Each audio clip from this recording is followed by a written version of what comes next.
Hello everyone. GTA के part one में हमने देखा था कि कौन कौन सी जीटीए की सर्विसेज एग्जाम होंगी। पार्ट टू में हमने देखा कि जीटीए की जो सर्विसेज हैं उसके ऊपर किस रेट से हमारे पास टैक्स लगेगा।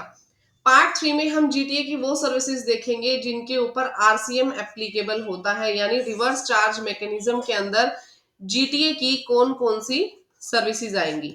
ठीक है, जीटीए की कंप्लीट सीरीज हमने स्टार्ट की हुई है। एग्जाम्पशंस हमने देख ली, रेट ऑफ टैक्सेस हमने देख लिए। पार्ट थ्री में आज हम आरसीएम से रिलेटेड सर्विसेज देखेंगे कि कौन कौन सी रिवर्स चार्ज की सर्विसेज जीटीए के ऊपर एप्लीकेबल है, या यूं कहें कि ट्रांसपोर्टेशन के ऊपर कब कब आरसीएम बेसिस पर जीएसटी लगेगा और किस किस के ऊपर रिवर्स चार्ज में ये जीएसटी पे करना आएगा। तो स्टार्ट करते हैं हमारी ये वीडियो। अगर अभी तक आपने चैनल को सब्सक्राइब नहीं किया तो प्लीज चैनल को सब्सक्राइब कर लेना, ताकि इस तरीके की इंपॉर्टेंट वीडियोस विद नोटिफिकेशन आप लोगों को देखने के लिए मिलती रहे। देखिए, सबसे पहले तो यहाँ हमारे पास क्या बताया गया हुआ है कि कौन कौन सी जो पर्सन्स हैं उनको सप्लाई किया जाएगा, सप्लायर ऑफ सर्विसेज कौन होगा और रिसिपिएंट ऑफ सर्विसेज कौन होगा। यहाँ पे सप्लाई ऑफ सर्विस की कैटेगरी बताई गई है, सप्लायर ऑफ सर्विस और रिसिपिएंट ऑफ सर्विस। सबसे पहले तो देखिए हमारे पास कौन सर्विसेज देगा। गुड्स ट्रांसपोर्ट एजेंसी जो है वो सर्विसेज देगी। किस किस को सर्विसेज देगी? किसी भी फैक्ट्री को which is registered under factories act 1948, अगर इसको सर्विसेज दी गई है। वैसे मैंने एग्जाम्पशन में भी इस बारे में आपसे डिस्कस किया था।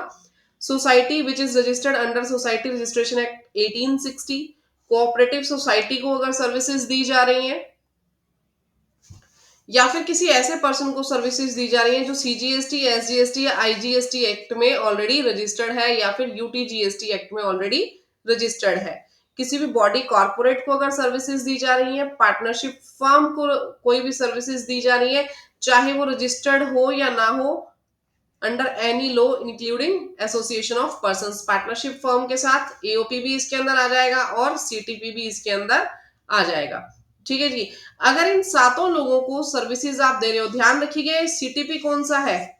ठीक है, अनरजिस्टर्ड नहीं है, रजिस्टर्ड सीटीपी की मैं बात कर रही हूँ। तो अगर ये लोग हैं तो इनको क्या करना है, इन्होंने ट्रांसपोर्टेशन सर्विसेज अगर ली किससे, जीटीए से, तो इन सभी को जो टैक्स है वो आरसीएम बेसिस पर पे करना है। रिवर्स चार्ज इनके ऊपर एप्लीकेबल हो जाएगा। मेरी बात समझ में आई? अब ये जो लाइन है इसका मीनिंग मैं आपको बाद में बताऊंगी। यहाँ पे कट क्यों हुई, इसका मीनिंग क्या है, इसको भी मैंने होल्ड पे रखा है, ध्यान रखिएगा।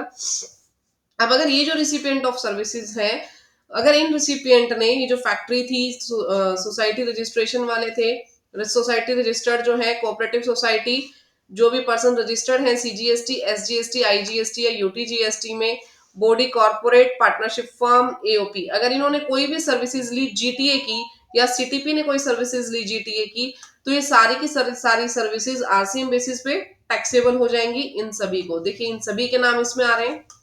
ठीक है, ये सातों के सातों पर्सन आरसीएम बेसिस पे यहाँ पे क्या देंगे, जीएसटी पे करेंगे। यहां तक आप लोगों को सभी को समझ में आ गया।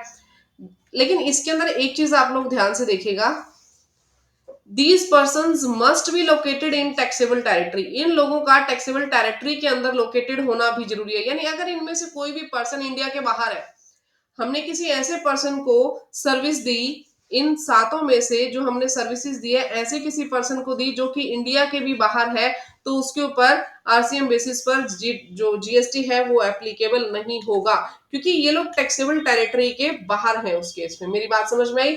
यानी इन सातों का टैक्सेबल टेरिटरी के अंदर होना भी जरूरी है। फिर से मेरी बात सुनिए, हमने किसकी बात की, जीटीए ने जो सर्विसेज दी, फैक्ट्री को दी, सोसाइटी को दी, कोऑपरेटिव सोसाइटी को दी, उन पर्संस को दी जो जीएसटी में ऑलरेडी रजिस्टर्ड हैं, बॉडी कॉर्पोरेट को दी, पार्टनरशिप फर्म को दी, एओपी को दी, बीओआई को दी, या फिर सीटीपी को दी जो कि रजिस्टर्ड है। ठीक है, अगर इन सभी को सर्विसेज दी हैं तो ये लोग आरसीएम बेसिस पर टैक्स पे करेंगे, लेकिन तभी पे करेंगे जब ये लोग टैक्सेबल टेरिटरी के अंदर आते हैं।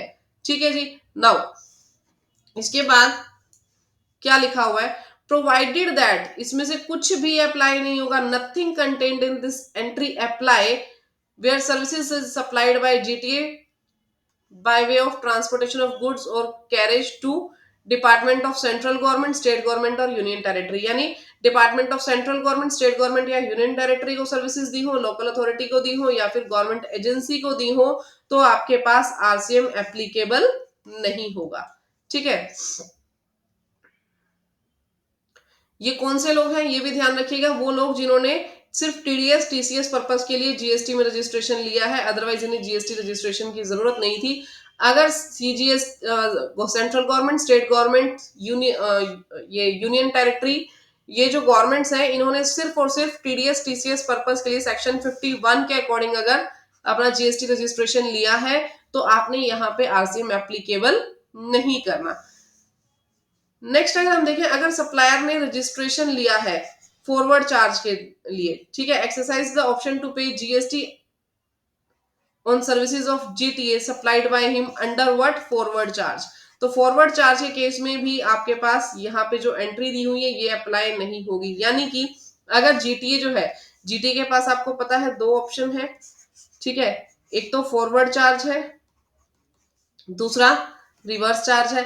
अगर जीटीए ने अपने आप से फॉरवर्ड चार्ज का ऑप्शन ले लिया तो आरसीएम एप्लीकेबल नहीं होगा इन लोगों पे। ऊपर वाली एंट्री का यही सेम मीनिंग था जो मैंने आपको बताया, मैं आगे चल के बताऊंगी। यानी यहाँ पे वो लोग इंक्लूड नहीं किए गए जहां पर जीटीए इस रेट से 6% के रेट से फॉरवर्ड चार्ज के अंदर टैक्स देता है। अगर जीटीए फॉरवर्ड चार्ज के अंदर टैक्स दे रहा है तो इनके ऊपर आरसीएम एप्लीकेबल नहीं होगा। अगर जीटीए फॉरवर्ड चार्ज से टैक्स नहीं देता तो इनके ऊपर आरसीएम एप्लीकेबल हो जाएगा, इनको जीएसटी में रजिस्ट्रेशन लेना पड़ेगा। ठीक है जी, आरसीएम एप्लीकेबल नहीं होगा ए टू जी पर, लेकिन अगर आरसीएम के अंदर ही जीटीए टैक्स पे कर रहा है तो ए टू जी वाले जो पर्सन हैं उनके ऊपर आरसीएम एप्लीकेबल हो जाएगा। साथ ही साथ आपको एक चीज का और ध्यान रखना है, जो भी टैक्स इनवॉइस होगा, टैक्स इनवॉइस के साथ एनेक्सर 3 भी देना जरूरी हो जाएगा। ठीक है, टैक्स इनवॉइस के साथ एक डिक्लेरेशन देगा, जो भी हमारा जीटीए है अगर वो फॉरवर्ड चार्ज के अंदर टैक्स पे कर रहा है तो उसे टैक्स इनवॉइस के साथ जीटीए को एक एनेक्सर 3 देना है। नेक्स्ट पार्ट में मैं एनेक्सर 3 और 5 और 6 तीनों एनेक्सर्स आपसे डिस्कस करूंगी जीटीए के, कि कौन कौन से वो एनेक्सर्स हैं, कब कब किसको फाइल करना है। तो गाइज अगर आपको मेरी वीडियो अच्छी लगी तो वीडियो को लाइक, चैनल को सब्सक्राइब करना मत भूलना। पार्ट 4 के अंदर मैं आपको सभी एनेक्सर्स डिस्कस करूंगी। अगर एग्जाम्पशन अभी तक आपने नहीं देखी है तो पार्ट 1 देख लीजिएगा जीटीए का। अगर आपने इसमें रेट ऑफ टैक्सेस को लेके कोई भी कंफ्यूजन है तो पार्ट 2 देखना मत भूलेगा। Bye bye, take care everyone.